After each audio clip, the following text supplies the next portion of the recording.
Hi, everybody. I'm Dr. Christy Taylor, career and executive coach and founder of WORk Solutions LLC and WORk Global News Magazine. And I am so excited to introduce another feature for our Changemaker series, Mrs. Carrie Williams. Carrie is the founder of Los Angeles-based Rain Shadow Coaching. She is an executive and leadership coach, facilitator, public speaker, and Amazon best-selling author who specializes in leadership coaching and team development for Fortune 100 and Global 500 companies and high growth organizations. Now, Carrie's clients include people like Amazon, Activision, TikTok, and Warner Brothers. So you've worked with some big names, Carrie, and I'm so excited to have you here today. And let me let you introduce yourself to the crowd, even though, that was an amazing intro you already have. You got a great record there.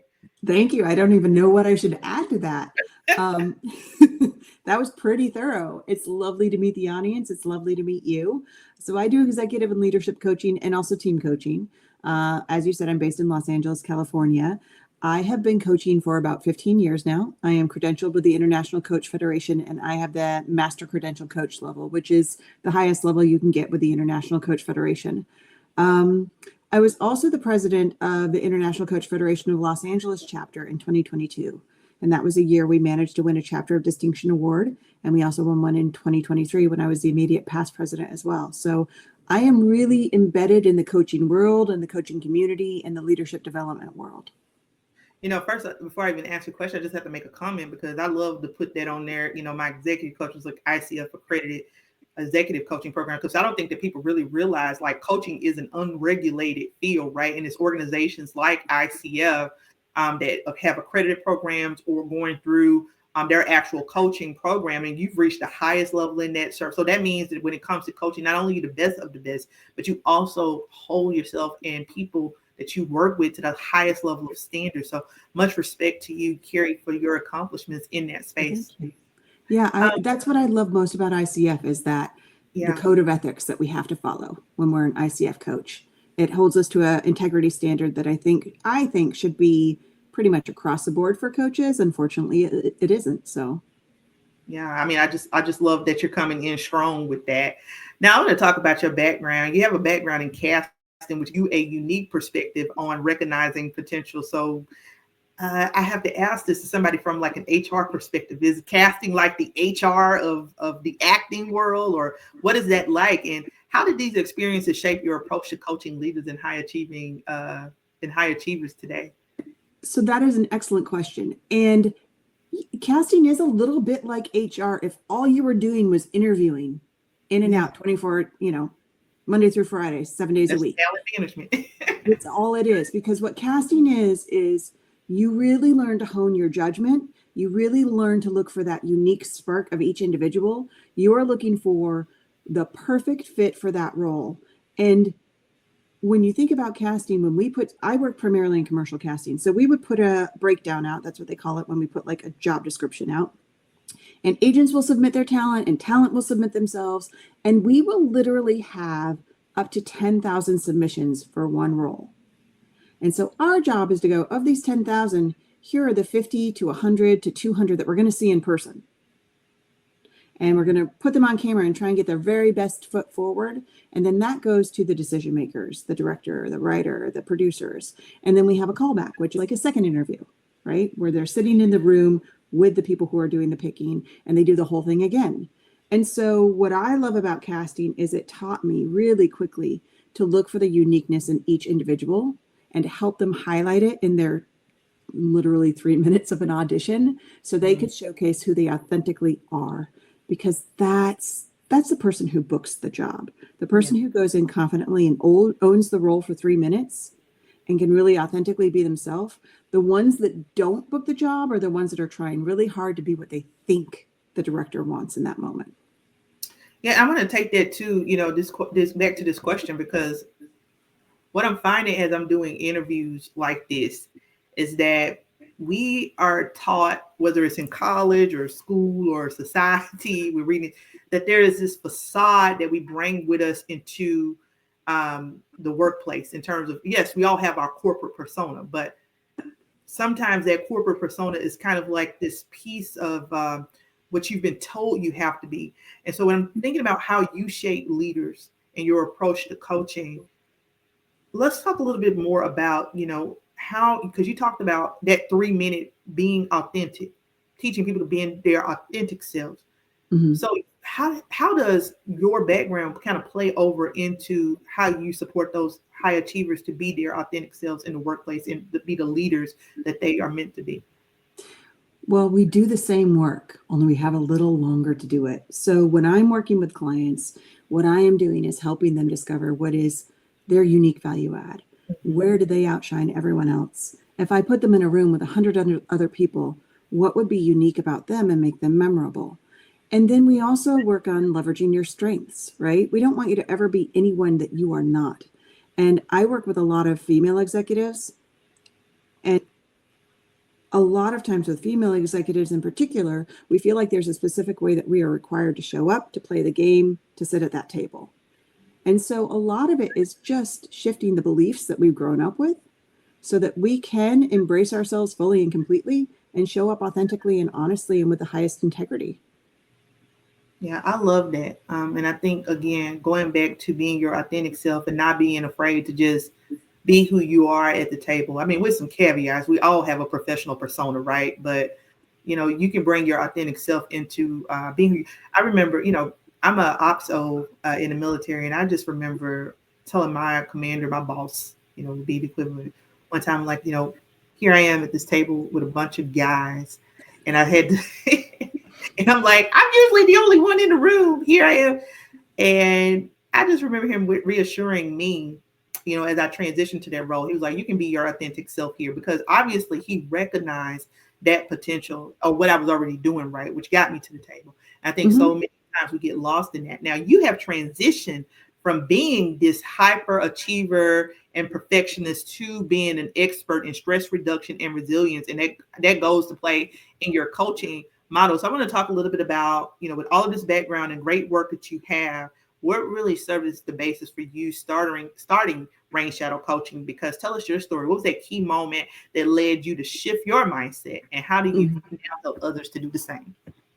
So I have two key moments. The first was when I was working in casting, and my job literally all day long was to tell people no, not why not what to do instead, but no, you're not good enough. And that's the worst thing to have. But what happened is I started mentoring some folks. I mentored folks who booked a lot and then stopped booking, and they didn't understand why they stopped. Yeah. Or they always got to a callback or a second callback, which is like the final interview, but didn't book the job, and they didn't understand why.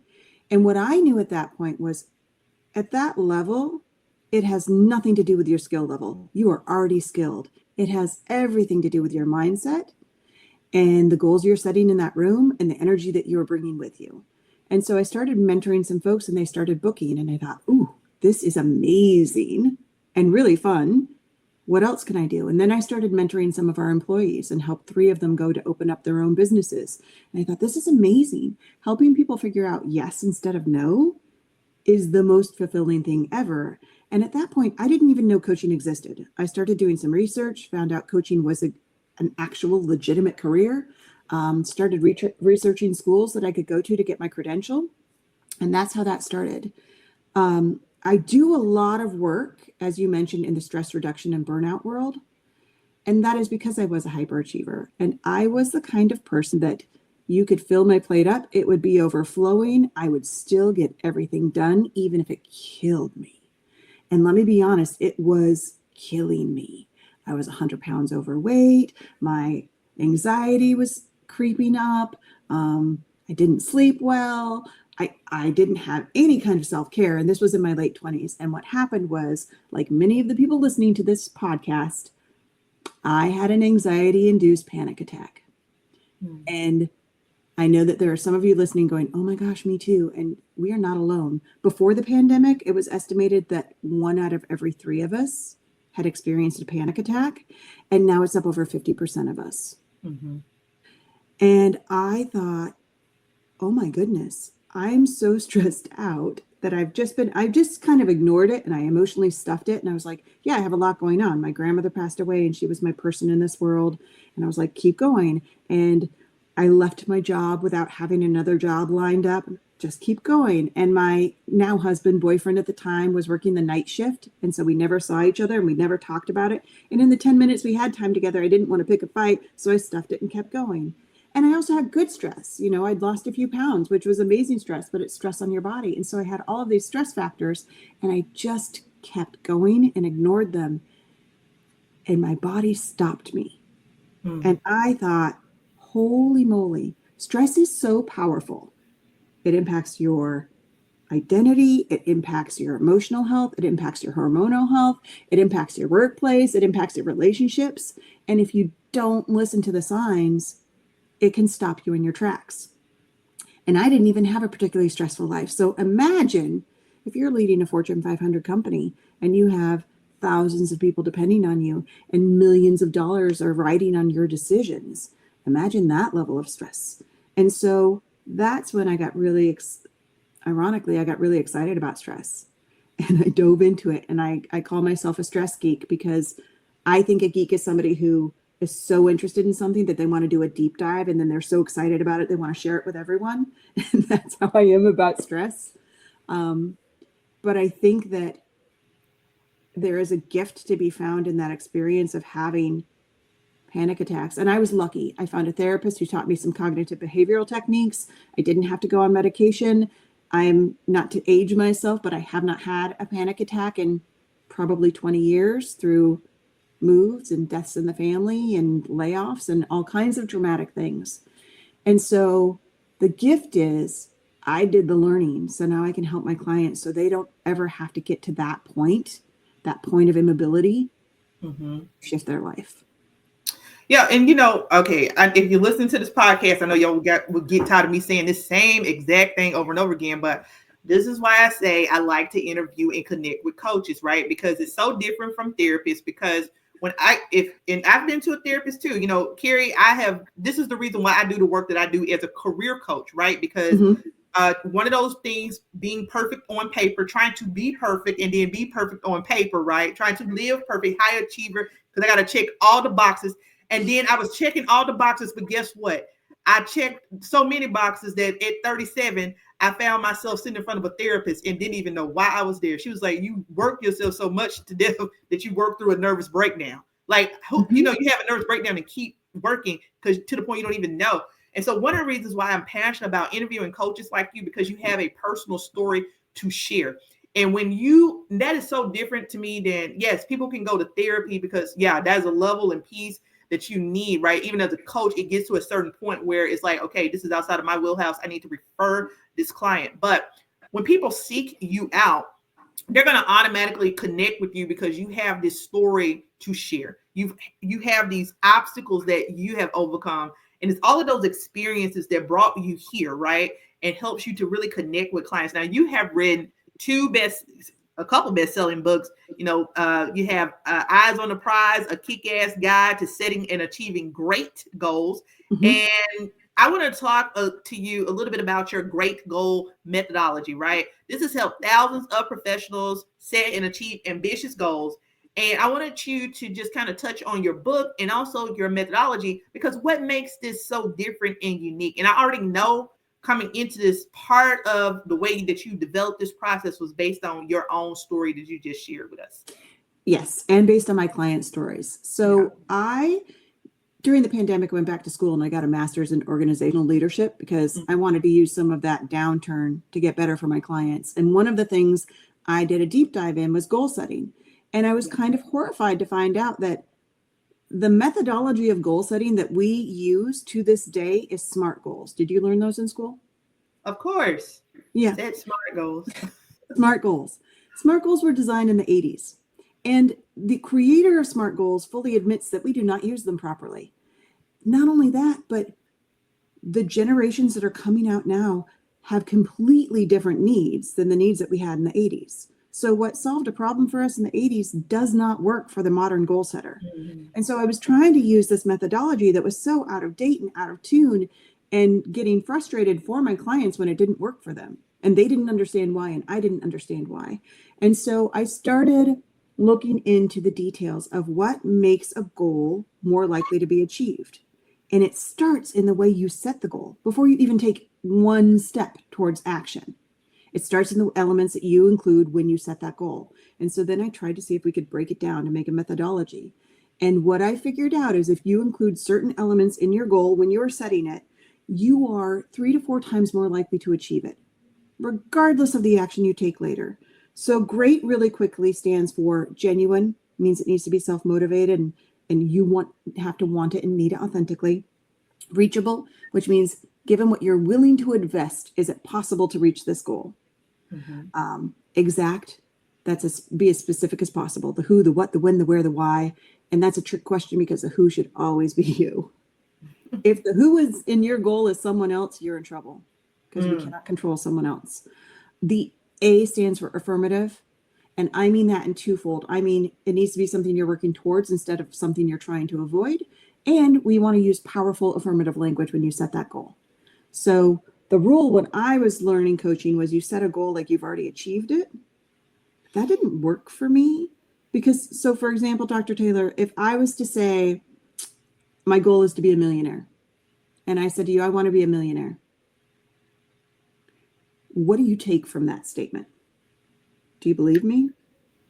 I believe you. It's just missing the piece of how you're going to get there, right? It's not. Yeah, right. And a lot of times we'll say, I want to be a millionaire, or I'd like to be a millionaire, or it'd be nice to be a millionaire. So if I was using the old way of framing it, I would say, I am a millionaire. But then my head would go, Carrie Williams, I know exactly how much is in your bank account, and it's not $1 million. What are you talking about? Why are you lying?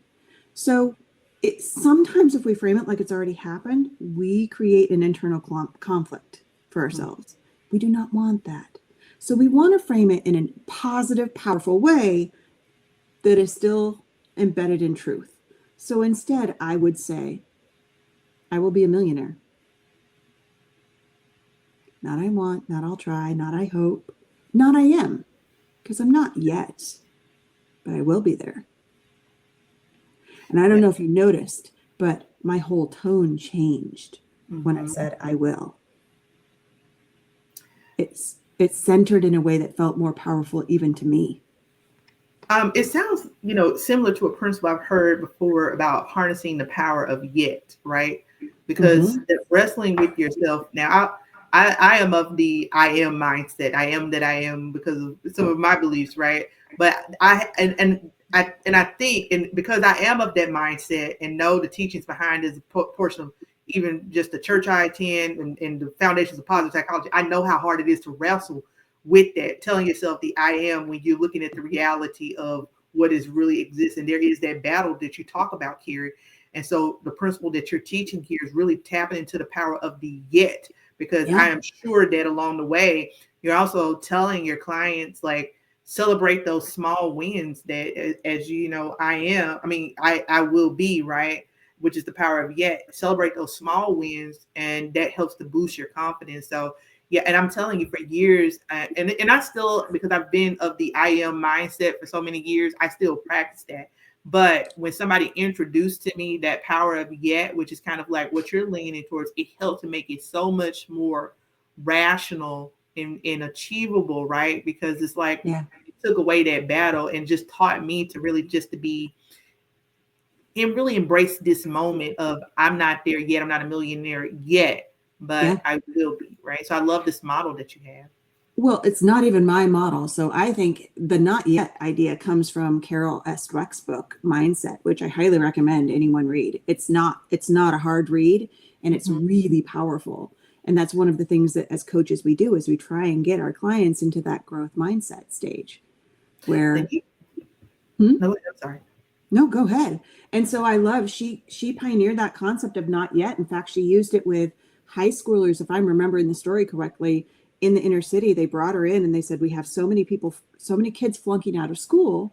They get an F and they just stop trying and they leave. What do we do?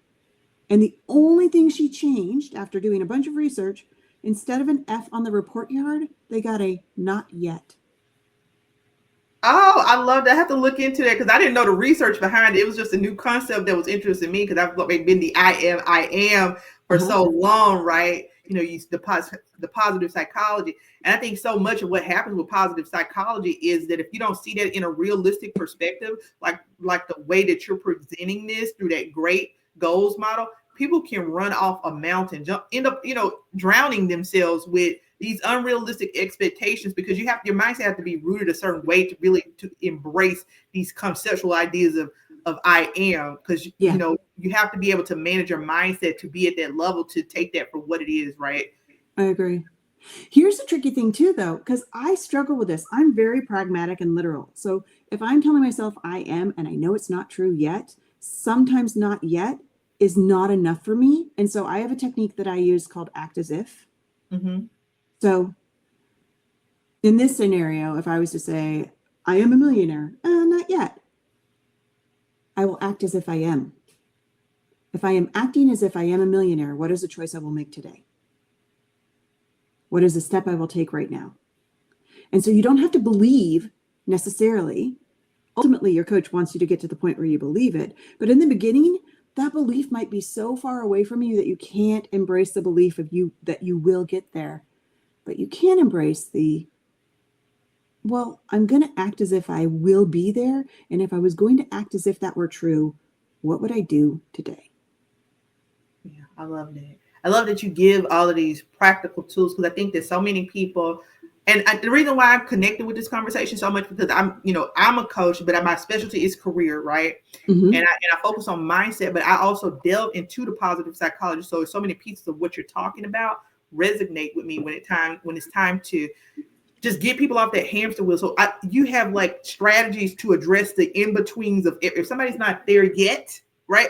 Or they can't just tell themselves I am a millionaire and be okay with that, right? Like you're dealing with the in between these practical strategies. Now you're currently working on your second book, right? Which is going to be another bestseller, the all in mindset and building a community around it. Can you kind of give us a preview of what this mindset is all about and how people can apply it in their daily lives? Yes. So the all-in mindset came from the place of I was sitting here and I was looking at the world and I thought about the people that I wanted to surround myself with. And I thought about the person that I want to be. And what I want to be around are people who are really in it and fully committed, not to the detriment of their health, not at the expense of others, but they have a purpose, they have a calling, they're trying to make a difference. They show up with high integrity and high enthusiasm and high mental resilience, and they're willing to do the work and get messy and get muddy. And when they fail, they don't blame themselves. They learn from it, they pick it up, and they keep going. And I thought, where is this community of people? And I couldn't find it, so I decided to make it. So that's where the community came from.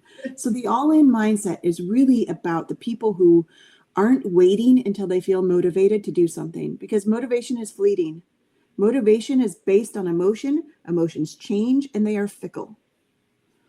The all-in mindset is about the people who want to commit to making it happen no matter what. They're willing to take the leap to commitment instead of motivation. They recognize that it could be a challenge, it could get hard, and they say they're going to do it anyway.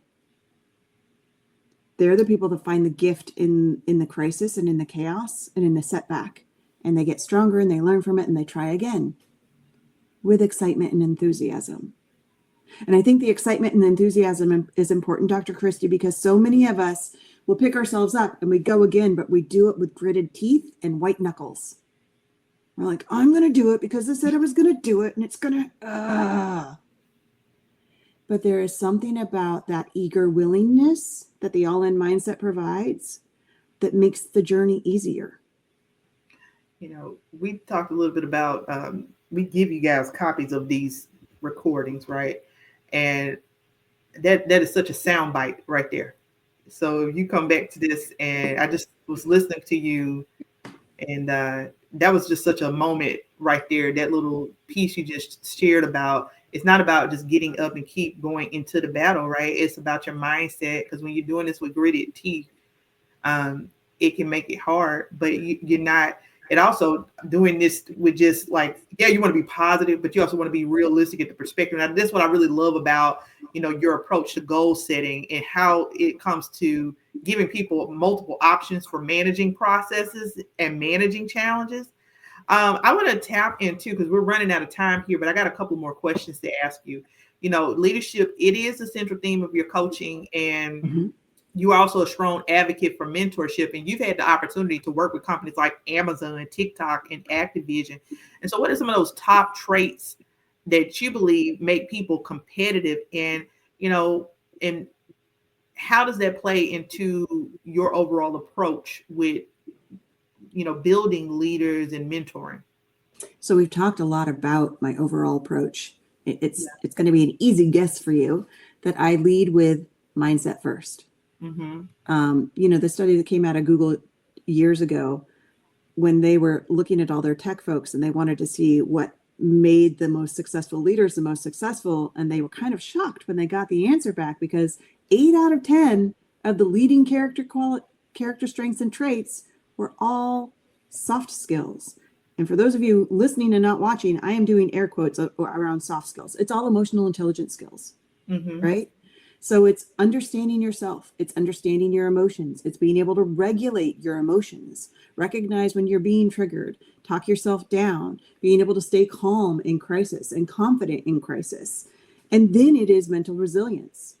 If there is crisis or chaos, how quickly can you rebound and recover? How long does it impact you before you have that mental resilience? Are you looking for the best in people or only seeing the worst? These are all what we call soft skills. And a lot of times we say it with a certain tone, but these are really the skills for success and the skills for leadership. It is the all-in mindset, the growth mindset. It is mental resilience and fortitude. It is prioritizing self-care and self-reflection and making space for that. All of those lead to the bottom line. And one of the things I really, and this is my last question to you. Of course, we'll follow up with telling people how they can find you. But one of the things I really thought, Carrie, that's innovative about your approach and all these things that you're telling us, from, you know, engaging mindset, mentoring, leadership development, is that you really believe that you talk a lot about gamifying goal setting, right? And that's to kind of help people maintain their momentum with this process. And when we look back over this interview, you've been all about practical steps, not just one big jump, but these practical steps and application for how we can realistically achieve our goals and enjoy the journey along the way. So I want you to talk a little bit about that and tell me where your company is headed and why you believe so much in this gamifying the goal setting process. Here's what I know. We do what is fun. Think about, do you play games? I do. Okay. I'm still a Tetris player. Think about your games that you play. If it's a video game, every time you die, you just start up again, right? You keep trying.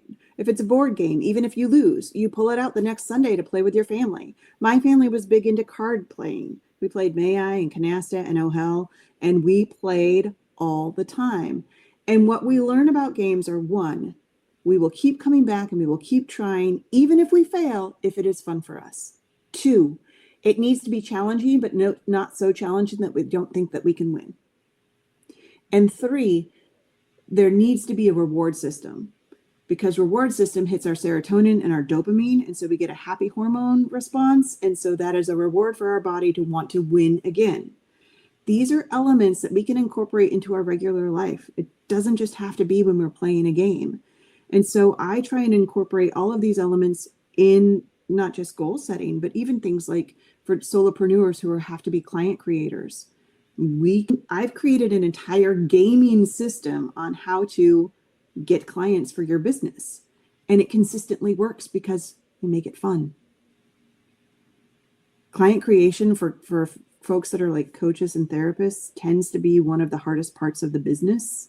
Mm-hmm. You can find a really amazing coach who is not a really amazing business builder.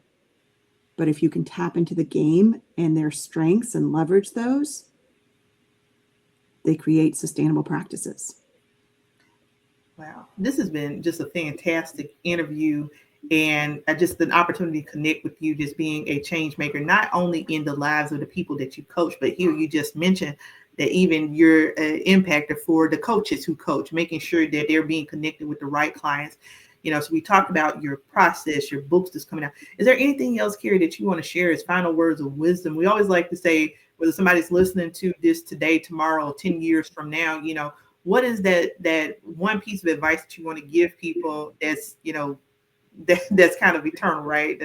And also, where can people find and connect with you? That's such a big question. I think right now what I would say is live a life that makes you proud of yourself. Stop worrying if other people are proud of you. Make yourself proud first. Start there. And then surround yourself by people that you are proud to know, because they're going to help you live a life that makes you proud of yourself as well. I think pride is a positive emotion that we really underutilize. We equate it with ego. And I'm not talking like think the world of yourself. I am talking about when you wake up in the morning and you look at the mirror and you go, I'm a pretty good person. I do good things and I'm going to make a difference today. That's what I mean when we talk about pride. So I work with clients who want to be proud of themselves. And I'm really, really grateful that I get the opportunity to work with those clients. And I'm grateful to have these conversations with anyone who's willing to learn more. Not everybody gets to be a client, but I am happy to share all of the content that I can.